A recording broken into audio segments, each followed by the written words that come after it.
afternoon, students. How are you? I hope you will be fine. Okay. Dear students, today's our topic is class 7 SS. हमारे अतीत chapter first हजारों वर्षों के दौरान हुए परिवर्तन की पड़ताल। हजारों वर्षों के दौरान हुए परिवर्तन की पड़ताल इसमें जो है 700 ईस्वी से लेकर 750 ईस्वी तक 700 ईस्वी से लेकर 1750 ईस्वी तक के काल को हम ध्यान में रखकर ये जानेंगे कि इसमें इन वर्षों के दौरान पीछे जो है इतिहास में क्या क्या परिवर्तन हुए। 700 ईस्वी से लेकर और 1750 700 ईस्वी से लेकर 1750 ईस्वी तक का काल, यानी इसमें जो है 1000 वर्षों के दौरान जो है क्या क्या परिवर्तन हुए। तो सबसे पहले डियर स्टूडेंट्स हम इसमें जानेंगे कि पहले तो प्राचीन समय में भाई हम जो है अतीत काल में जो है विदेशी किसे कहते थे।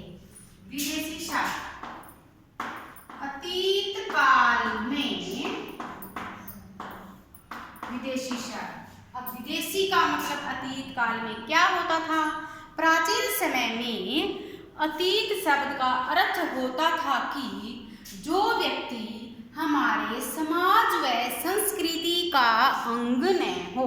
किसका अंग न हो। हमारे जो है समाज व संस्कृति, हमारे समाज व संस्कृति का अंग न हो। उसमें अतीत में जो है उसको क्या कहा जाता था। विदेशी कहा जाता था। लेकिन आज के समय में विदेशी का क्या अर्थ है। आज के समय में विदेशी का अर्थ है कि जैसे किसी दूसरे देश का होना, यानी एक देश का न होकर किसी दूसरे देश का होना। आज के समय में तो विदेशी का अर्थ ये है। और अतीत में विदेशी का क्या अर्थ था। अतीत में विदेशी का अर्थ था कि उस समाज व संस्कृति का न होना, यानी एक अलग समूह का सदस्य होना, उसको विदेशी कहा जाता था। तो ये जो है इसमें परिवर्तन हुआ इसे। और धीरे धीरे जो है जैसे हम प्राचीन काल में जो पांडुलिपियां होती थी, प्राचीन काल में पांडुलिपि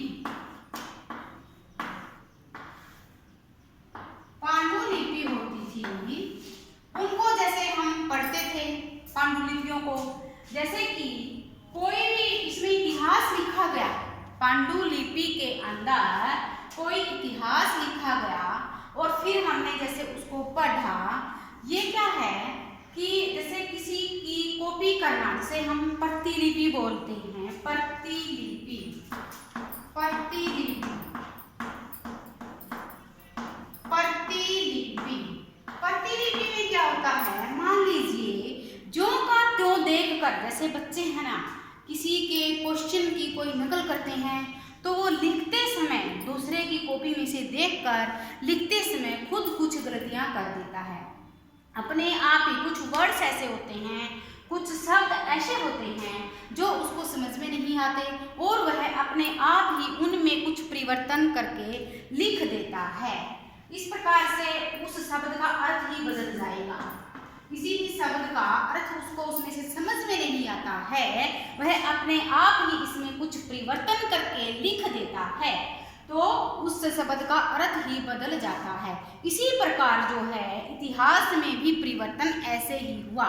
धीरे धीरे किसी की जो है प्रतिलिपि, किसी की उसकी कॉपी हो गई, फिर उसकी कॉपी हो गई, फिर उसकी कॉपी हो गई, ऐसे ही है सिलसिला चलता रहा और लगातार ऐसे चलने से अंत में जाकर एक शब्द में बहुत ही ज़्यादा परिवर्तन देखने को मिला।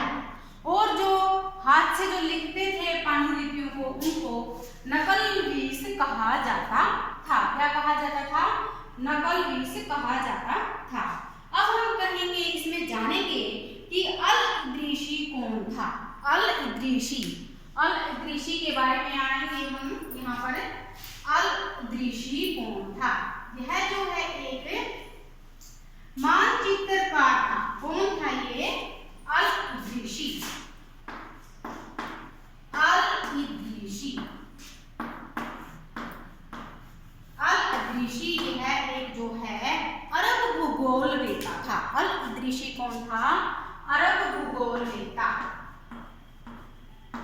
अरब भूगोलवेत्ता, अरब भूगोलवेत्ता। ये जो कौन था है अल-इद्रीसी कौन था? अरब भूगोलवेत्ता था। और इन्होंने 1154 ईस्वी में भारतीय उपमहाद्वीप का मानचित्र तैयार किया था।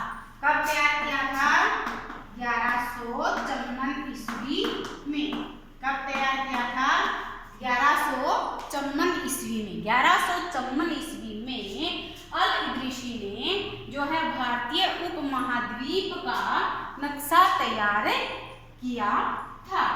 नेक्स्ट है, अब यदि हम जो हमारा इतिहास है उसको हम जानने के लिए उसके स्रोत क्या हैं, किसके द्वारा जो है हमें अपने प्राचीन इतिहास की जानकारी मिलती है, वो स्रोत कौन से हैं जिनसे हमें पता चलता है कि ये हमारा प्राचीन इतिहास था। तो स्रोत कौन से हैं हमारे जो है प्राचीन इतिहास को जानने के स्रोत। प्राचीन इतिहास को जानने के स्रोत जैसे कि पुस्तकें, अभिलेख,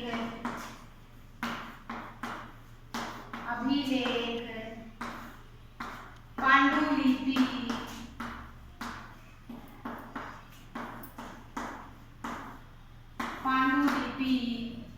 अभिलेखागार,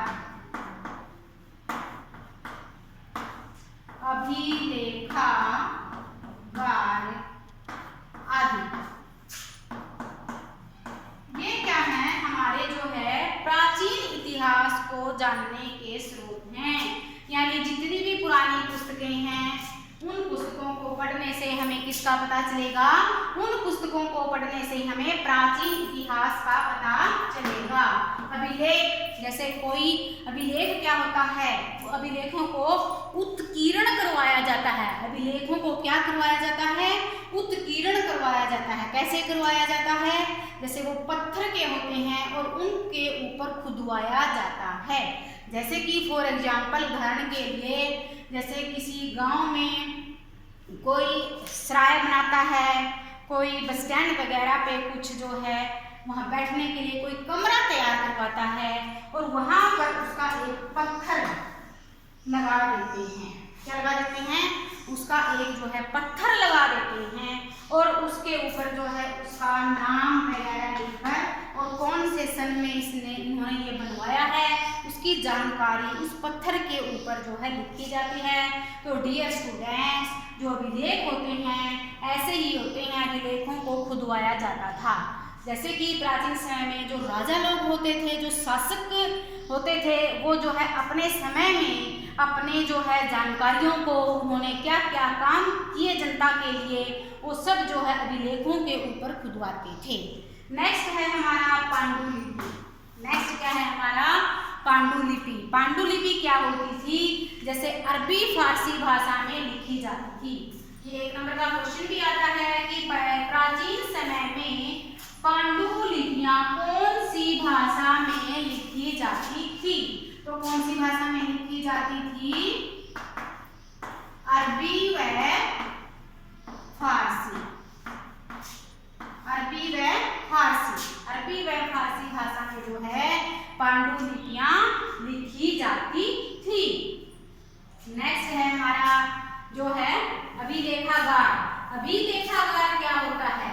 जहां पर जैसे हम किसी भी जैसे रिकॉर्ड रखने के लिए एक कमरा तैयार कर देते हैं, रिकॉर्ड रखने के लिए जो है एक कमरा तैयार कर देते हैं और उस जो है कमरे में जैसे अभिलेखागार जो उसको उनको रखा जाता है। अभिलेखों जो भी प्राचीन समय का जो हमारा जो स्रोत होता था उनको हम जो है क्या कहते थे, अभिलेखागार यानी संग्रहालय। जैसे कि कुरुक्षेत्र यूनिवर्सिटी में जो है संग्रहालय वहाँ पर बनाया गया है, प्राचीन जो है वस्तुएं वहाँ पर इकट्ठी की गई हैं, संग्रहालय बनाया गया। इसी प्रकार से ये अभिलेखागार होते थे, उनको जो है इसमें प्राचीन जो है रिकॉर्ड इसमें रखा जाता था। नेक्स्ट है हमारा, जैसे कि इसमें जो एक था मिनहाज उस सिराज, मिनहाज उस सिराज, इसके बारे में इस लेसन में हम जो है पढ़ेंगे कि मिनहाज उस सिराज ये कौन था। मिनहाज उस सिराज एक जो है इतिहासकार था। मिनहाज उस सिराज,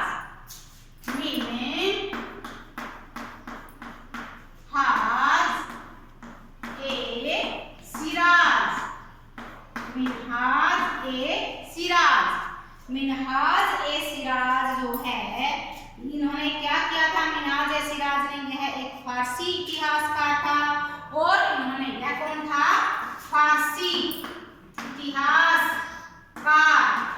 कौन था, फारसी इतिहासकार। मिनहाज ए सिराज कौन था, मिनहाज ए सिराज फारसी इतिहासकार था। और इन्होंने क्या किया था, मिनहाज सिराज ने, इन्होंने जो दिल्ली सल्तनत थी, दिल्ली के सुल्तानों का वर्णन किया था। किसके सुल्तानों का वर्णन किया था, दिल्ली के सुल्तानों का। किसका वर्णन किया था, दिल्ली के सुल्तानों का इन्होंने जो है वर्णन किया था। उसके बारे में इन्होंने जानकारी दी थी दिल्ली के सुल्तानों की। किसके सुल्तानों की दी थी, दिल्ली के सुल्तानों की। नेक्स्ट आता है अमीर खुसरो। अमीर खुसरो कौन था, अमीर खुसरो, अमीर खुसरो, अमीर खुसरो, अमीर खुसरो जो है कौन सी शताब्दी का था ये अमीर खुसरो, यह जो है 14वीं शताब्दी का एक प्रसिद्ध कवि था। कौन सी शताब्दी का, 14वीं शताब्दी का। अमीर खुसरो जो है 14वीं शताब्दी का एक जो है प्रसिद्ध कवि था। जियाउद्दीन बर्नी, जियाउद्दीन बर्नी, जियाउद्दीन बर्नी, जियाउद्दीन बर्नी कौन था, जियाउद्दीन बर्नी यह जो है 14वीं शताब्दी का एक इतिहासकार था। 14वीं शताब्दी का एक इतिहासकार था। नेक्स्ट है हमारा पर्यावास किसे कहते हैं। पर्यावास क्या होता है, किसी भी पर्यावरण में यहाँ के रहने वाले लोग आपस में जो सामाजिक व आर्थिक उनकी शैली होती थी, उनका रहने का तरीका होता था, उनका जो ढंग होता था, उनको हम पर्यावास कहते हैं। उनको हम क्या कहते हैं, पर्यावास कहते हैं।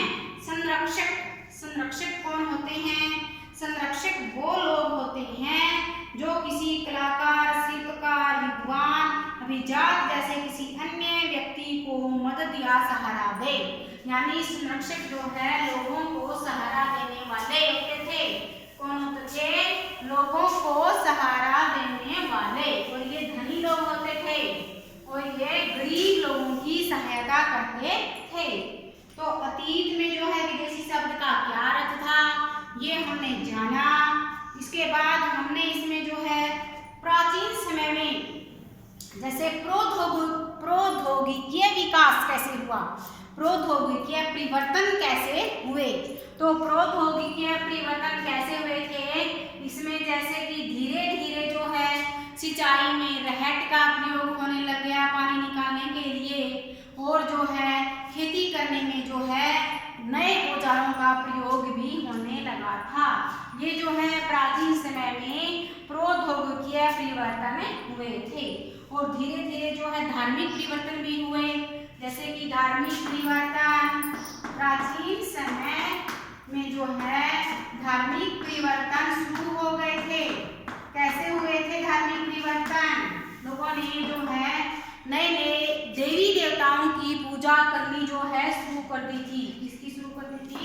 नए नए देवी देवताओं की पूजा करनी जो है शुरू कर दी थी। धार्मिक परिवर्तन हुए थे, अलग अलग देवी देवता थे सभी लोगों के।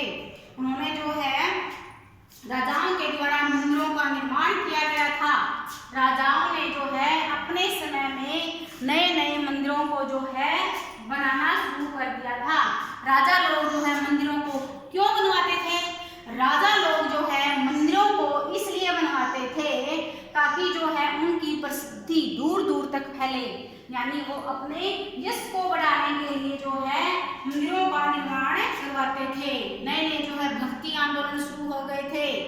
नए जो है धार्मिक परिवर्तन में हम और क्या नोट करेंगे डियर स्टूडेंट्स, नए नए जो है भक्ति आंदोलन की शुरुआत जो है हो गई थी। और समाज में जो है ब्राह्मणों यानी कि पुरोहितों की जो महत्ता और भी ज्यादा बढ़ गई थी। पुरोहितों की महत्ता और भी ज्यादा जो है बढ़ गई थी। ये इसमें हुआ था हमारा धार्मिक परिवर्तन। इसके बाद का नेक्स्ट हमारा जो है इसमें जातियों के मामले में क्या परिवर्तन हुए थे? जातियां जो है पहले लोग क्या करते थे, जैसे कि जिसको जो काम मिलता था वो जो है जैसे कि कोई घड़े बनाने वाला है, कोई लोहे का काम करने वाला है, कोई लकड़ी का काम करने वाला है। तो धीरे धीरे क्या हो गया, नए नए जो है नियम बनने लगे जातियों के मामले में भी। और इसमें जो है जातियों के नियमों का पालन जाति का जो है बड़ा बुजुर्ग जो प्रमुख होता था वो करवाता था। जो जाति का प्रमुख होता था, जो जाति का प्रमुख होता था वह क्या करवाता था, नियमों का जो है पालन करवाता था। कई गांव पर मुखियाओं का शासन था। मुखिया भी थे कई गांवों पर, यानी मुखिया भी बांटे गए थे। मुखिया कई गांवों पर किसका शासन था? मुखिया का शासन था। ये था हमारा जातीय परिवर्तन। जातीय परिवर्तन उसके बाद जो है अतीत को काल और युगों में विभाजित किया गया था, जैसे धर्म, आर्थिक व अन्य भौतिकता के आधार पर। तो डियर स्टूडेंट्स, आज जो है हमने लेसन जो है 7th क्लास एसएस हमारे अतीत फर्स्ट चैप्टर हजारों वर्षों के दौरान हुए परिवर्तन की पड़ताल, यानी हजारों वर्षों में क्या क्या परिवर्तन हुए इसके बारे में हमने जानकारी ली। इसमें सबसे पहले हम जो है विदेशी शब्द के बारे में जानेंगे कि पिछले प्राचीन समय में विदेशी शब्द का क्या अर्थ था, आज के समय में विदेशी शब्द का क्या अर्थ है। फिर धीरे धीरे जो है कुछ परिवर्तन हुए, जैसे हमने पांडुलिपि के बारे में जाना, अभिलेख के बारे में जाना, प्राचीन पुस्तकों के बारे में जाना, अभिलेखागार के बारे में जाना, और जो है कुछ धार्मिक परिवर्तन हुए, प्रौद्योगिकीय परिवर्तन हुए और जातीय परिवर्तन, नए नए जातियों के नियम बन गए। इन सब की जानकारी इस लेसन में हमने प्राप्त की। और भी जो है जैसे कुछ इतिहासकार, जैसे कि अमीर खुसरो कौन था, 14वीं सदी का जो है अमीर खुसरो कवि था। मिन्हाज ए सिराज ये कौन था? प्राचीन समय में जो पांडुलिपियां लिखी जाती थी वो कौन सी भाषा में लिखी जाती थी? अरबी व फारसी भाषा में लिखी जाती थी। तो डियर स्टूडेंट्स, हमने जो है ये लेसन कंप्लीट कर लिया है। उम्मीद करती हूँ कि आपको समझ में अच्छे से आ गया होगा। Thanks, have a nice day.